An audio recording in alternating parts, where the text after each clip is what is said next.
One. Hello, everyone. I'm Michael Harvey with G3 Sports Management, and today G3 goes French with French NASCAR hopeful Charles Lacarre. How are you doing today, Charles? And tell us a little bit about yourself. Hello, Michael. I'm doing great. I'm excited to be with you.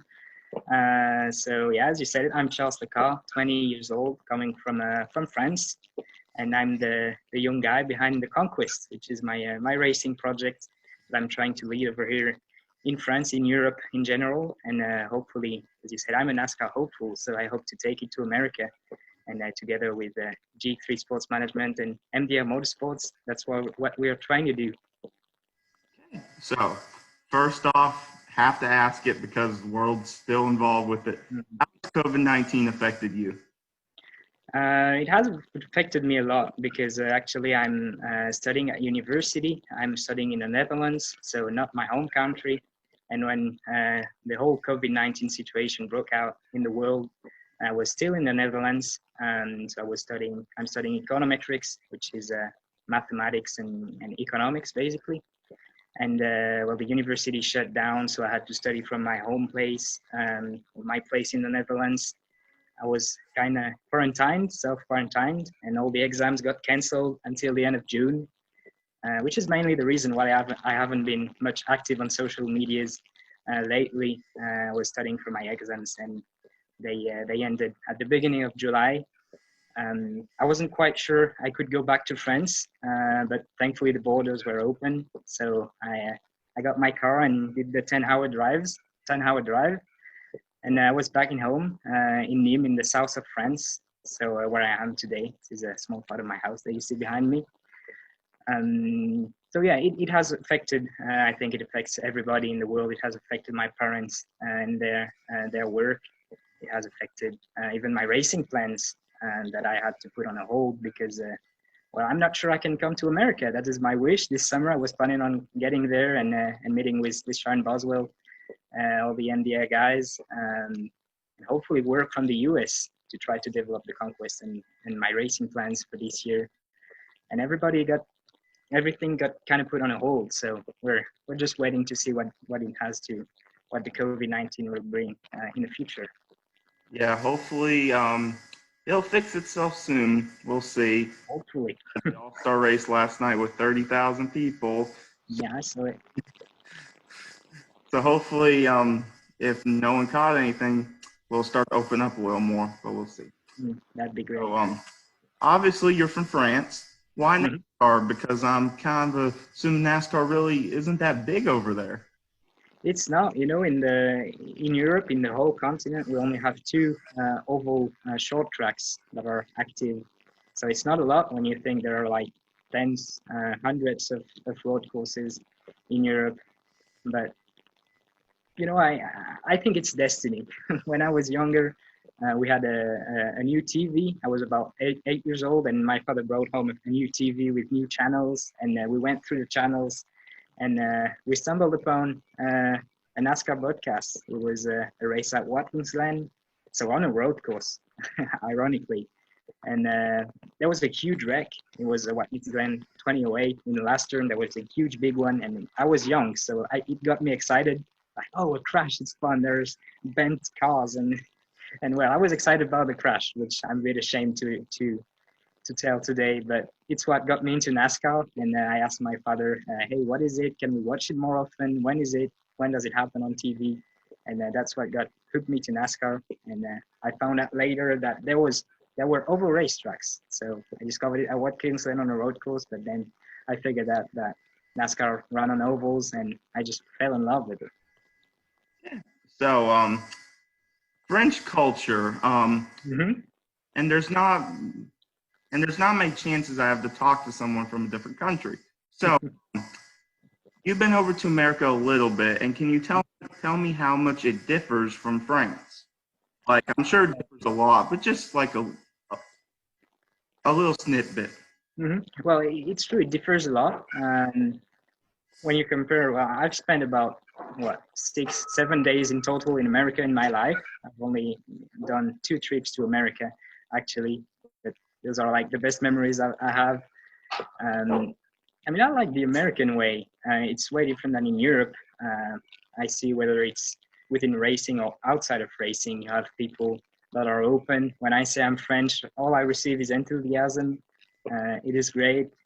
And but obviously I'm more used to the European way to work, and the American way is kind of different in a way that, like I just said it, people are enthusiastic. They go all in when they do something. American people, I mean, you can guess it with NASCAR. It's quite a huge sport. We don't have that much of a big car culture in Europe, and in America everything's bigger. So that's obviously the main difference that I would say right now.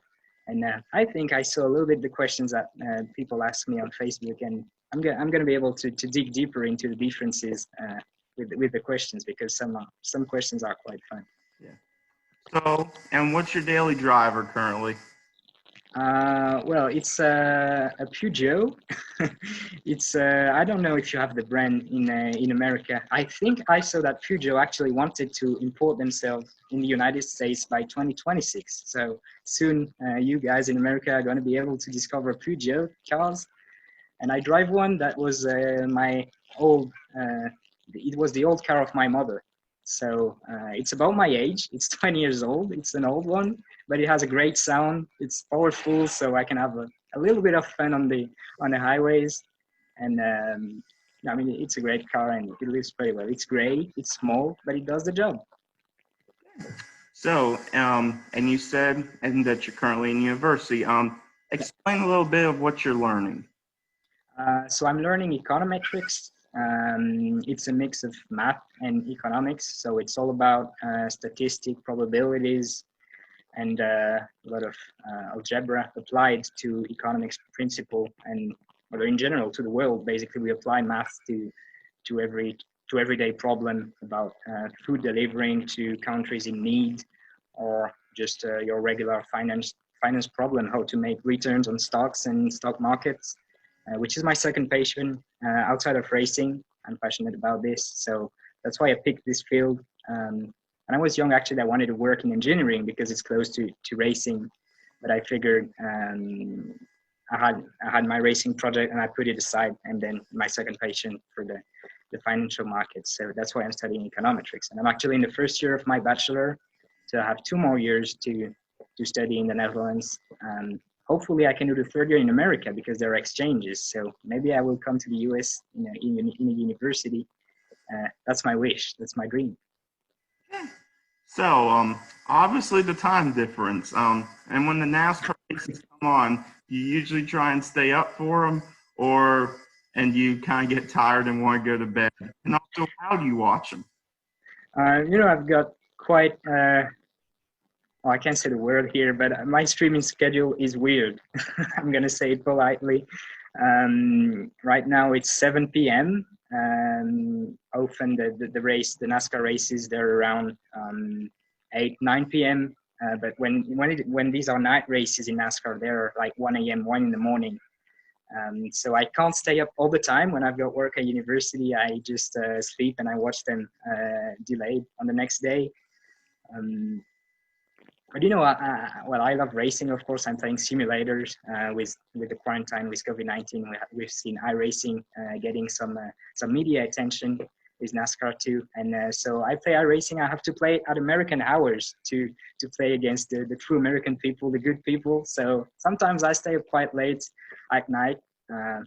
Shouldn't say this, but yeah, sometimes I don't sleep at all. Oh, it's all right. It's all right. So, what was it then? Okay, so I guess we'll try and get into some things. Oh, I remember this. So, who found who? So, did you find Sharon or did Sharon find you? That's a long story. It's a pretty long story. I'm gonna try to make it as short as possible, but tell all the details. So last year I ran in the Netherlands on a half mile, and that's called Venray Raceway. We're going to talk about it later, I'm sure. And then I decided I wanted to sign up for the NASCAR Wheel and Year Series recruitment program, which is a program that helps drivers coming from all backgrounds join the NASCAR Wheel and Year Series, which is the NASCAR official series we have in Europe. So I took part in it.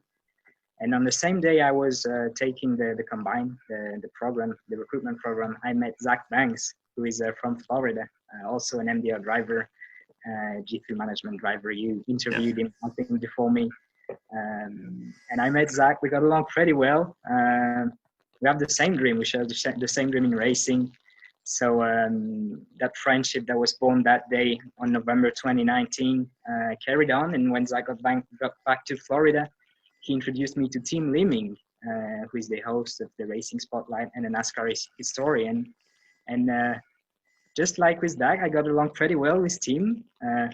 Apparently I get along pretty well with American people, and I love it. And it's a huge honor for me to be able to work with American people. So I exchanged with Tim, and he told me, we have to make your project of racing in NASCAR in the US happen. We have to make it happen. So he introduced me to Sharon, and that's how we found each other.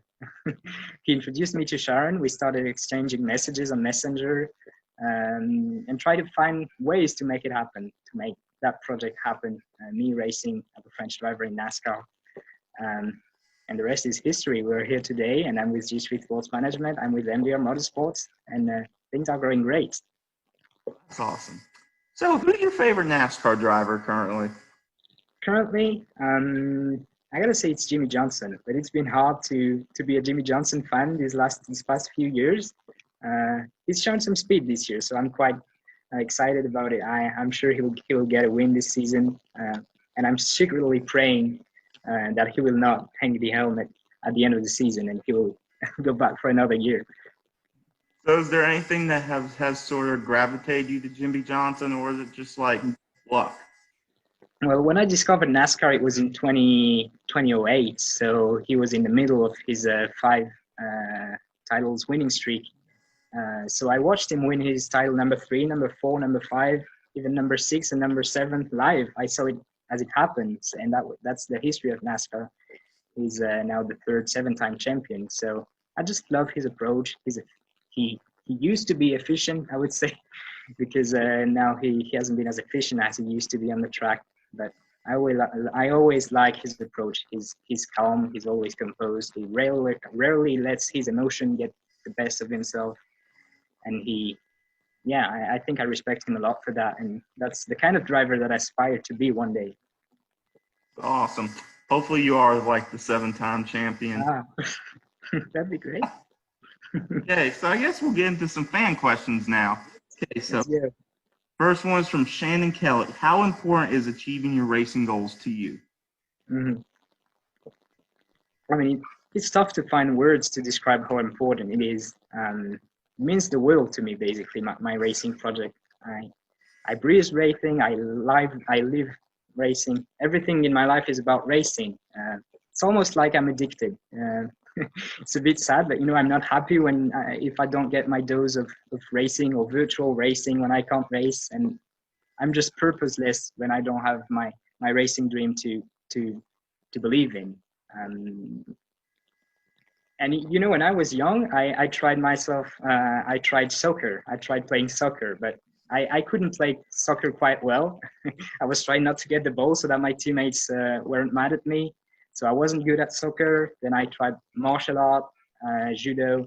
I wasn't good at judo. I was more sympathizing with my opponents more than fighting with them. And I didn't quite get why I should have to bury their faces in the ground to win the game.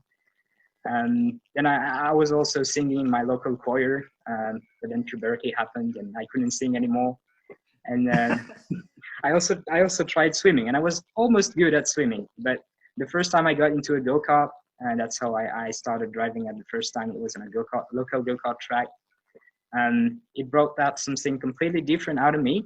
It brought out the competitor that I am, and I love it. I loved it. When I get in a car, I'm always a completely different man. I hate to lose, and I love to fight to win. That's something that, if you ain't first, you're last. And I'd rather crash than finish second. Also, I'd rather, almost die trying to realize my dreams and racing in America than just give up on my racing dreams. So that's how much it's important to me. Yeah. And speaking of if you're not first, you're last, I heard our friend Sharon had you watch Talladega Nights a little bit, and tell us your opinion of it and how much it relates to French culture with Jean Girard. He nailed that Formula accent. 1 thing and all that. He nailed that accent. He's not French, but he completely nailed that accent. It was actually the accent that I had when I started speaking English when I was about 10 years old. And I really enjoyed it. And Perrier, the sponsor of Jean Girard in the movie, it's actually not even 30 miles away from my hometown. So the initial source where the water Perrier comes from is like 40-minute drives away from my house, my hometown. So it's a local company, and I said, hey, I can relate to it, and I really enjoyed the Talladega Nights. It's funny. It's laid back, and I tend to be always serious when I talk about racing. I told you I was a competitor, so I love competition, and seeing that movie obviously was fun. So I really enjoyed it. It was a different kind of view on the world of racing and NASCAR in particular. Yeah, it's an American staple here, and whether we want it to be or not. Okay, our next question is from Sharon Boswell. Who is your biggest racing influence so far in your life? Well, I told you I was a huge fan of Jimmy Johnson, but actually I don't think he's the one who had the biggest influence on me in racing. Because when Sharon asked me that question, I went back into my old middle school files, and I picked up something that I did at one point in English class. We had a teacher who was American, by the way, and this teacher asked us as a homework during, I think that was the Christmas holidays, but who cares? And our homework was to talk about a hero, our hero in life, and the person I picked was a driver actually, and I chose Dale Earnhardt, and he was my hero, and he helped me get a good grade at that homework, so that was great. And I mean, yeah, Dale Earnhardt for me. I mean, obviously, I never had the chance to saw him race live. I was born in 1999, and I discovered NASCAR in 2008, and that's one of my biggest regrets. So thankfully, there are vintage races available to watch on YouTube, so I could watch Dale Earnhardt race. And for me, he means NASCAR. He represents NASCAR. He was racing in a tough era where you had to manhandle the cars, manhandle even the other drivers to win a race. So for me, that's really the essence of NASCAR. That's what I love when I discovered NASCAR. I say that I fell in love with the crash at the beginning. That's what I love about NASCAR, the fights, the battles, the crashes, the contact racing, basically it is. It is something that we don't have in Europe. And I recall an American driver saying that European drivers didn't know how to race side by side for more than a couple of turns. But I mean, that's what I like. That's what's intimidating about racing when you're in the car. That's what scares you, to try to push it to its limit, to feel the scare when you're behind the wheel and you have a beast that you got to drive. It's what makes me feel alive. I love to take risks, and that's what I guess brought me to motorsports. And Dale Earnhardt, for me, he's just representing this image. Mm-hmm. I can totally agree with that.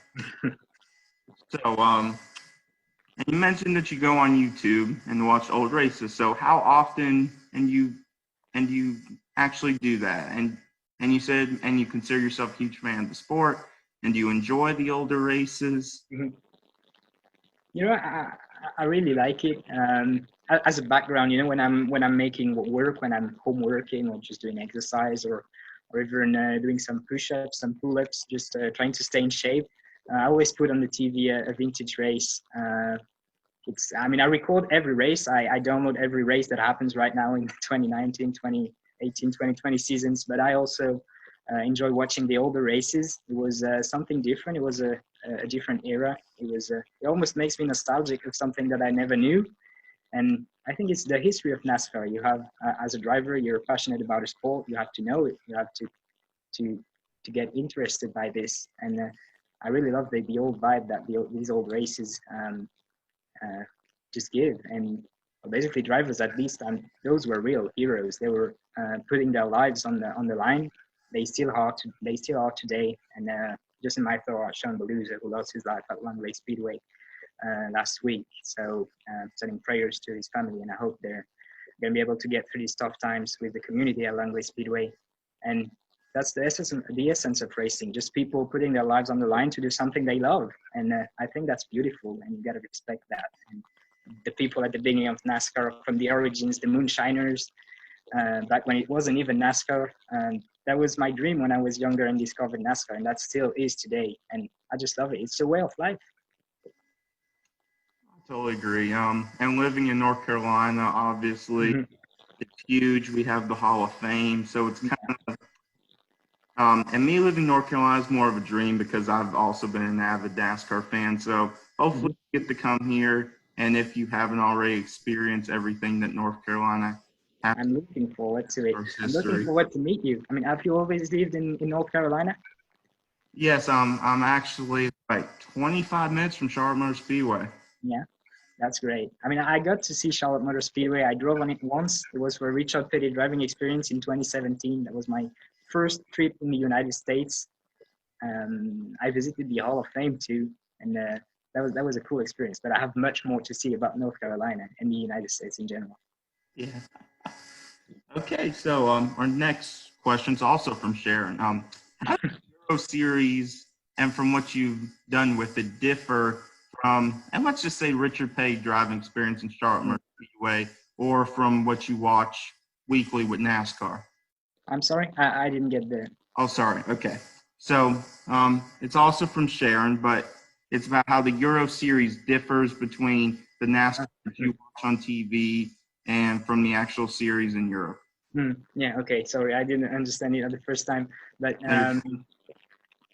you know, I've got two racing experience in America. I've got this one at Charlotte Motor Speedway, which is my first one. And then earlier this year in February, I came to Florence Motor Speedway in South Carolina to test on a late model from Mr. Edward Cox's late model team, Orion Motorsports. So I drove a late model in Florence Motor Speedway, and I always use this to compare it to what happens in Europe, because I drove a late model in Europe on the half mile at Glenway Raceway, and I can tell you one thing: the difference between the cars is shocking. It's like those are two late models. They drive on two ovals, but they drive completely different. If I had to describe it and answer Sharon, how does the racing in Europe compares to racing in the United States in NASCAR? I'd say you have a car that's set up to be fast. The car doesn't care if you're comfortable with it or not. It's just fast, and your job as a driver is to identify how to drive it smoothly and be fast. You don't have to force anything. The car basically does it on its own when you got it figured out how to set it up in the corners. That's the American car. And then on the other side, you have the European car. The European car, they make you feel comfortable right from the start. You're comfortable in the car, but it costs you a little bit of speed. Thankfully, being comfortable, it allows you to push it a little bit more. You trust it, so you can force it to do what you want it to do. That's what you have to do. You have to force it. While in America, if you try to force the car when you're racing, you're just going to spin around. And that's something that shocked me at the first time when I climbed into the American race car. It's just about comfort zone and speed. So I guess, which one do you prefer? I have my small idea for me, but I won't say it right now. Okay, so question is from Elodie Gouan. I hope I'm saying that right. Elodie, yeah. Okay, great. So how do you manage to be so cool? Elodie.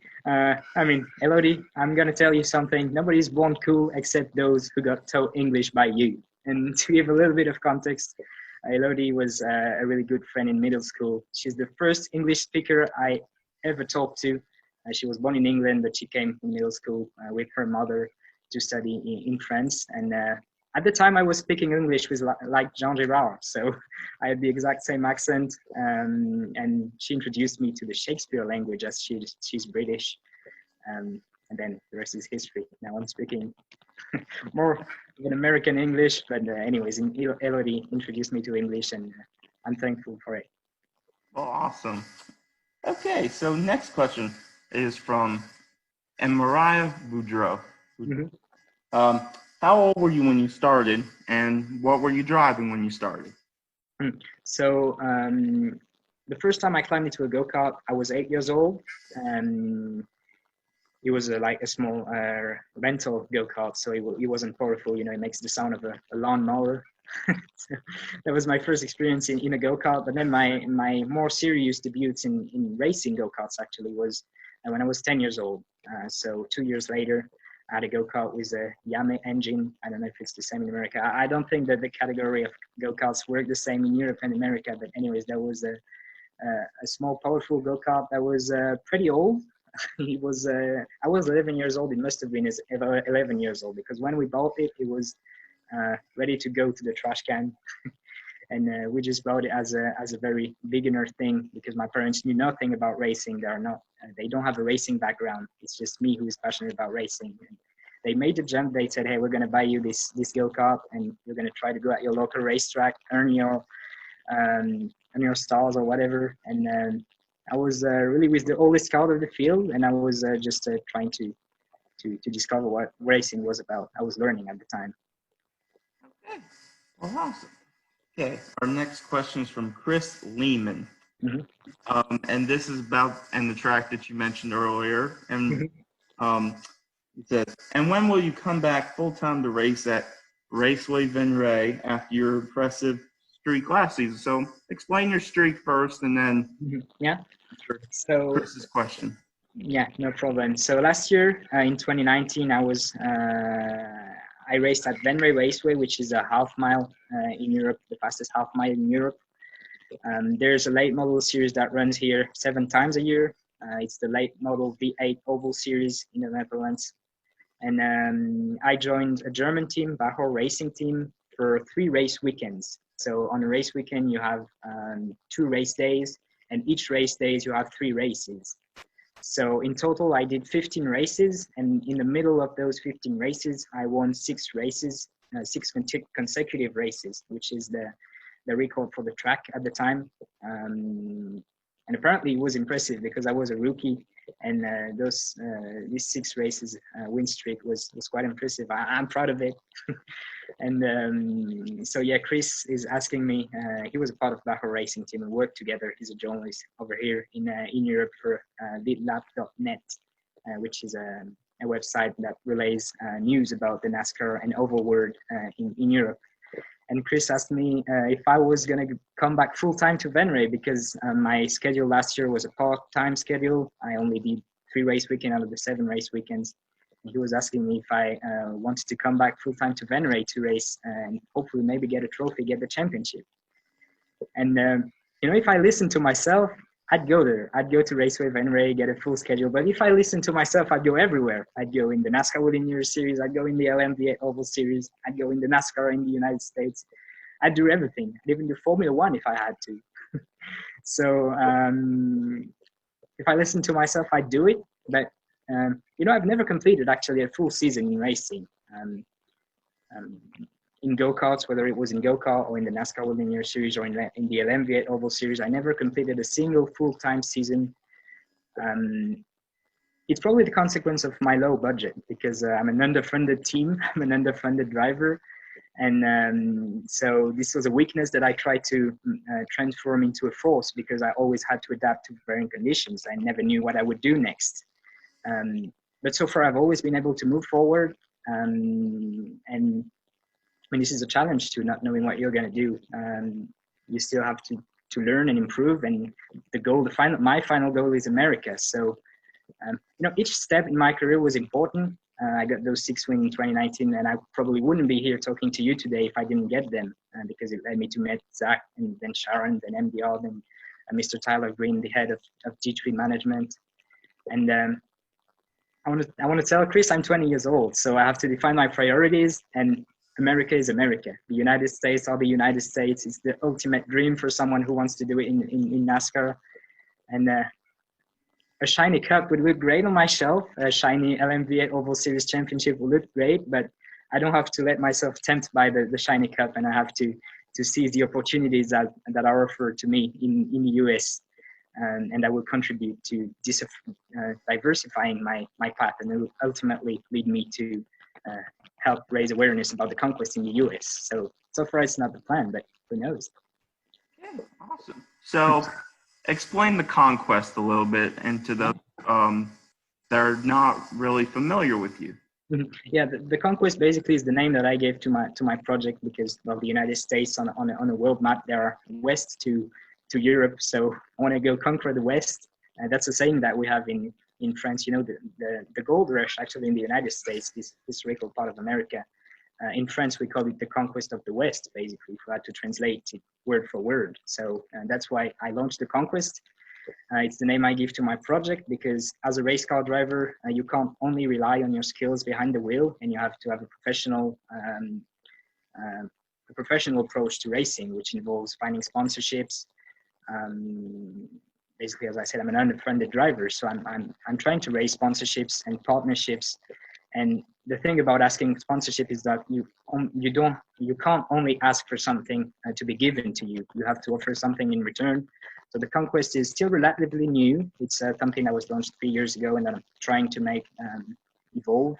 It includes stuff that I can give back to the people who helped me, and stuff that I can do to promote NASCAR in Europe, in France, as much as I can, and raise awareness about Europe and France in the United States. Is the whole goal of it is to make a link between those two continents, a link centered about racing, but that doesn't only talk about racing. So it's still in its early stages. It's something that is going to be evolving pretty soon, I hope. I'm quite excited. It got affected by COVID-19. We talked about it at the beginning of the interview. So it's put on a hold for a few months, but it's still working in the shadows, and hopefully it will deliver great results soon. Well, thank you for that. Our next question is from Ody Arledge. I don't know if you've ate American fast food at all, but Burger King or McDonald's? Oh, I got to go with Burger King. Ooh. I don't want to raise any fight. I don't want to start any fight, but I got to go with Burger King. I would even go as far as saying that I tasted American fast food, obviously, when I came to the US. And the best burger I've eaten so far was at a Twin Peaks in Charlotte. It was when I was at the Richard Petty driving experience. I asked to the managers, to the people that were holding the event. I asked them, "Hey, how can we watch the Xfinity race tonight?" It was on a Saturday, and they told me, "Hey, there's a Twin Peaks restaurant. You can go. They have many screens with all kind of sports, and that's something we don't have in Europe." So when I walked into the Twin Peaks, I was amazed. There's baseball, there's football, there's basketball, there's everything, and then there's a screen in NASCAR. So I ate my burger watching a NASCAR race, which was quite cool. And there's a small part that I want to mention, and I want to say I'm really sorry, because in Europe we don't have the tipping culture. So we had just our waitress was so nice to us. She was just kind with us, and we had a lot of fun discussing with her. And at the end, we didn't leave a tip, and I'm really ashamed about it, because we don't have that culture in Europe. And to this day, it's something that has traumatized me, because I should have done it. And I can't wait to go back to Twin Peaks to just deliver the biggest tip ever once I get here. And that's interesting that you say that, because I've actually heard the same thing, and it makes me wonder if we're the only place in the world that has a tipping culture like.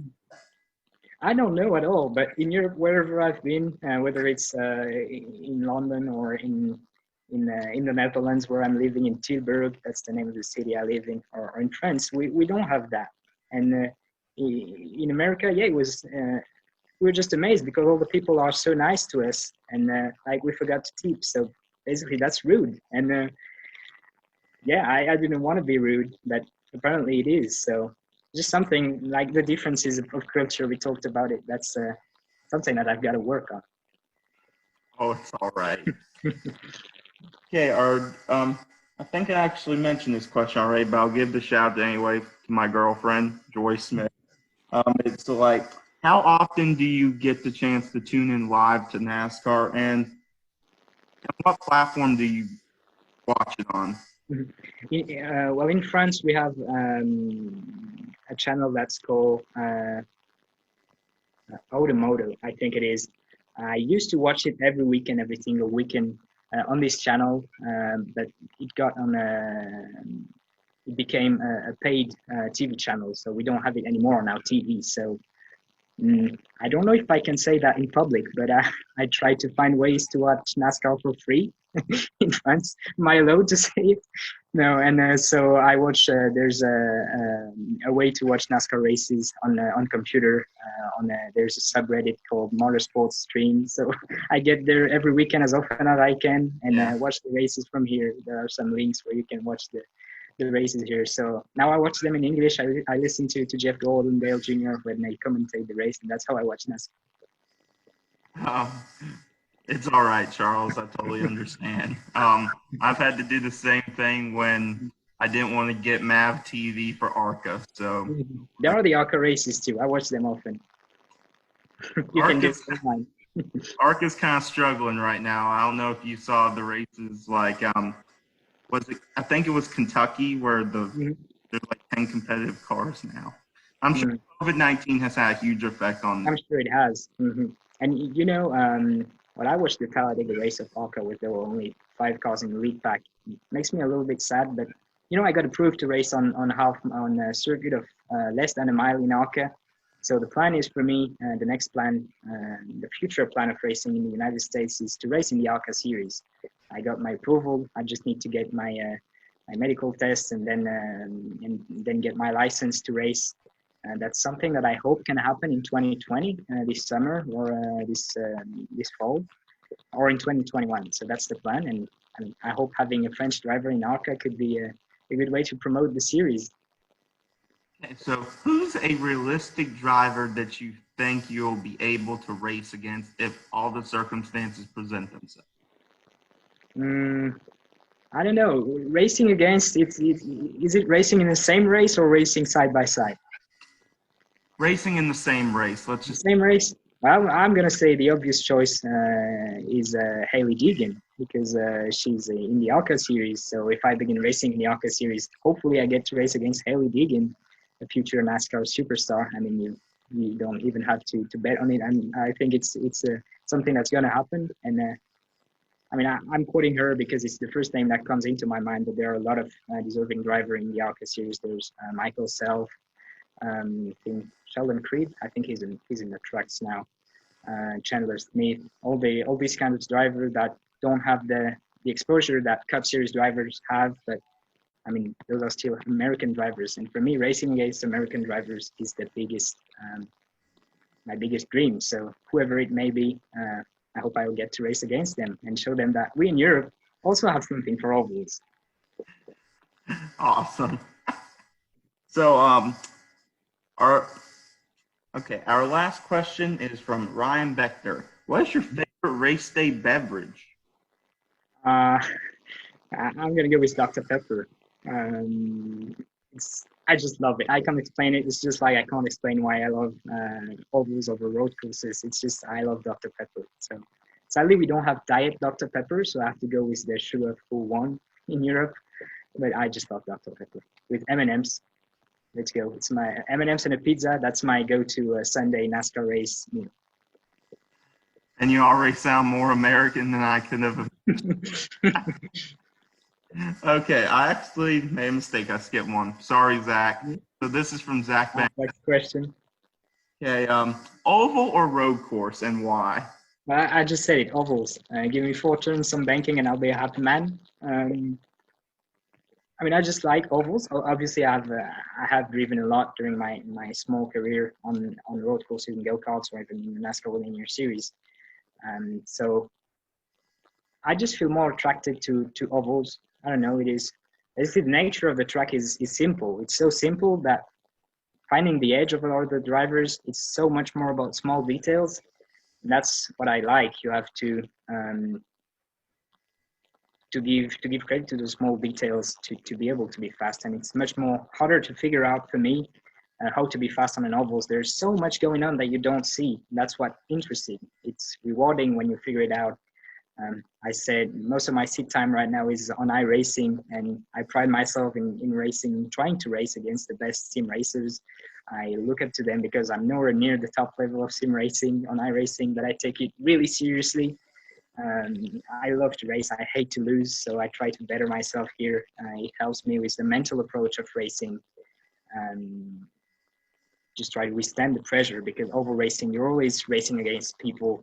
You always have people near you.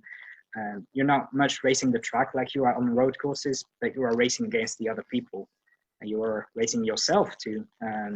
It's a mental game, and I love the mental game that over racing provides. I'm going to ask you a few culture questions. So, Yeah. okay. So how far are you away from Paris? Far away. Paris is in the middle of France. Like basically, that was a map of France. Paris is here, and I'm here. So I'm in the very south. I mean, it's nothing compared to American standard. I have 6 hours to drive to Paris, so in American standards, it's nothing. In European standards, it's a lot, I can tell you. So 6 hours. I'm gonna tell you, I'm sorry to all the people that counted on me visiting Paris, but I've never been to Paris my whole life. I've never seen the Eiffel Tower. I've never visited the Moulin Rouge in Paris. So I'm sorry. No, it's okay, man. You're like most of us. I've never left this country, so We'll go all together. You're leaps and bounds ahead of me in that department. Okay, so and do you collect diecasts? I do. I must have about 300 diecast. I stopped collecting them, I think, in 2015 or 2016, because it's a huge deal to bring them from America, because we don't have many diecast shops in Europe. So I imported them from America. I kind of stopped it, but it's just because I'm a broke student. Once I won't be a broke student, I'll just collect diecast as much as I can, because I love it. I use, to play on the ground. I was shaping tracks with whatever I could find, and on the floor I was putting my race car, my toy cars, and just playing. That's how I used to play when I didn't have a computer and sim racing games. So, and do you have a favorite diecast? I have one. That's it's not a Jimmy Johnson diecast. It's a diecast from Kyle Busch from 2011, the Toyota Camry. That's the Toyota Camry that he raced at Richmond with the American flag. Only the American flag without the sponsor on it. I just love it. It's beautiful. It was done in honor of the people who died on 9/11. And so it carries a huge message, and I just love this guy, because when I was younger, I was sleeping with a table next to my bed, and there was this guy, because I was watching him every night. Oh, well, that's awesome. I didn't expect that to be your answer, so I'm really surprised. What would you have bet? I probably would have assumed maybe one of Jimmy Johnson's Homestead cars from his championship. That too. The Loves one. Yeah, he used to have beautiful Loves paint schemes. I have a lot of them. But no, they're not at the top of my favorite list. Okay. So, I guess we'll go back to food. So how does the food differ over there besides the tipping thing? Mm-hmm. We don't have as big of servings as you have in America. When we got to the restaurants in America, we got served huge plates, and we don't have them as huge as you have them in the US. Obviously, I mean, I don't know if France is known for its French gastronomy worldwide. It's something that we care about a lot in France. So I don't know, it doesn't compare. It's completely different. It's one thing that you eat because you just love food, and you can never get enough food. That's the American food. It's just when you binge eating, and God knows I love binge eating. But then when you get to French gastronomy, it's just you try to be classy and just eat in small portions and enjoy the taste, I would say. Okay, so is there a dream track anywhere in the world and that you wish you could race on? God, there are so many. I would say Daytona, because it's Daytona. It's and I said it. I'm sorry, I'm gonna say it's effing Daytona. So it's Daytona. Every driver wants to race at Daytona if you want to race in NASCAR on the oval. I mean, not the road course. I would love to race on the road course too. There's going to be a race on the road course coming soon in the Cup Series, but as well also in the ARCA Series. I wish I can take part into it. But so far, yeah, racing on the oval at Daytona is something huge. There's also a track I love. I've got a good feeling with it on the sim racing. I'm talking a lot about it. I'm sorry, but it's Chicagoland Speedway. I just love the flow of the track. It's not as renowned as Daytona, but it's just a track that I enjoy driving on. I hope I will get to race on it in real life. And yeah, I'd say these two. Hey. And once again, surprise with Chicagoland. You know, I'm surprised too. I don't know. It's just something clicked. I just love the feeling. You know, the tracks are laser scanned on the seams, and I just love the flow it has, the racing line, and how you have to hug the white line to be fast on our racing. I don't know if it's like this in real life. I hope I can experience it once. And yeah, I just like it. It's also something where you can run the Lawson line on the outside. It's something that I never got to do, but when I see the drivers doing it at Homestead, Miami, or tracks like this, I'm amazed. I mean, how can they do it so close to the wall without touching it? That's a skill that I don't have, and that I hope I will get to have when I start racing on ovals in America. And this is one final question. It's been asked in every single interview. It's this one. I know it. What is your opinion of Norm Benning? Norm Benning. Well, you know, when I saw that it was a question that would ask to every single driver, I did a small research on Norm Benning, because, to be honest, I didn't know about him. I just knew the name, but I didn't know any context about him. And I saw he has a racing team, I think, if I'm not mistaken. I'm sorry if I'm saying something bad, but he has a racing team. So, I mean, I will love Norm Benning if he offers me a seat in his racing team. Well, I'm glad you looked at the other interviews and you were expecting that at some point. Yeah, I really enjoyed the interviews that you did with Mariah and Zach. It was I really loved watching them. Well, thank you. And I hope people will have as much fun watching my interview as they did watching Zach's and Mariah. Well, so how can people follow you? How can people keep track of what you're doing and the conquest, as you put it? Well, it's the name of my Facebook page. It's Charles Lacarre / The Conquest. So they can put a like here. It will mean the world to me. I've got 300 likes, mostly of people that I don't know, and I feel so thankful for them to show their support. I mean, it's not a lot. It's just a like. For you, it may not be a lot, but for a driver, it's huge. And you know, I've always felt weird about social medias, because I don't like social medias. I told you I'm addicted to racing, and I'm also addicted to my computer. So I always had a weird relationship with social medias, and I always try to be careful when using them.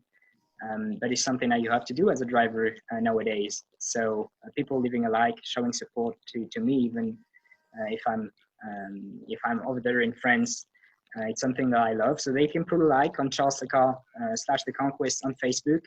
They can follow me on YouTube also. It's something that I'm working on, trying to get all the cameras set up, all the necessary stuff that you have to do to shoot videos and vlogs of my racing weekends, the one that are going to be coming soon, hopefully.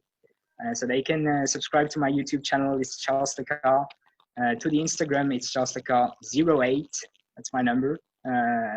So yeah, those three social medias. There's Twitter too, but I don't use it much. So Facebook, YouTube, and Instagram so far. Okay, I'm going to give you one platform and to persuade Perrier to sponsor you. Hopefully. Wouldn't I look great in a green car? I wouldn't have the number 55, but why not? Hey, it'd be a big marketing thing. French driver and related. Really, Perrier, get Wonder Bread on board, Old Spice, Mountain Dew. I think they're in Talladega Nights. Let's all get them. Well, it's been a great interview. I've enjoyed talking to you, Charles. Well, I hope things are going good over there.